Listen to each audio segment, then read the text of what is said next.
বন্ধুরা, এই যে মোচা আমি কিভাবে কেটে নিচ্ছি দেখে নাও। এভাবে কাটলে হাতও কালো হবে না, খুব তাড়াতাড়ি কাটা হয়ে যায়। নিয়ে নিলাম জল, হলুদ, নুন, তেল। প্রথমে মোচা এভাবে ছাড়িয়ে রাখবো। এবার জলে দিয়ে দেবো একটু বেশি করে লবণ ও সামান্য হলুদ। হাতে ভালো করে তেল মেখে নেব। হাতে কালো দাগ হয়ে যায়, তাই এইসব ব্যবস্থা। জলে লবণ দিয়ে হাতে তেল মেখে হাত ভিজিয়ে নিলে কালো দাগ হয় না। লেবু থাকলে তো কথাই নেই।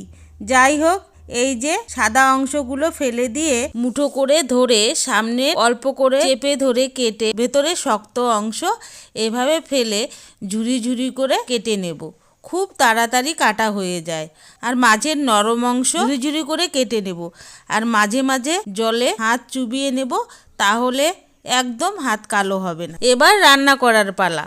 কড়াই গরম করে তেল ছাড়া কিছু ডালের বড়ি ভেজে গরম হলে পরে সামান্য তেল দিয়ে আবার ভালো করে ভেজে রাখবো।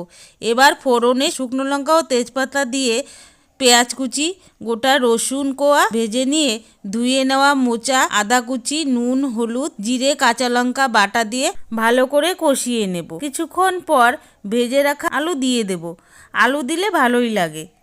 এবার সামান্য জল দিয়ে ফুটিয়ে একটু ঝোল থাকা অবস্থায় ডালের বড়িগুলো দিয়ে ভালো করে সেদ্ধ করে নেড়েচেড়ে শুকিয়ে নামানোর আগে একটু গরম মশলা বাটা দিয়ে ভালো করে মিশিয়ে নামিয়ে নেব। আমার ভিডিওটি কেমন লাগলো ও শেষে কি দিয়ে নামালাম, যারা ভিডিও দেখবে অবশ্যই জানাবে, তাহলে অনেক খুশি হব।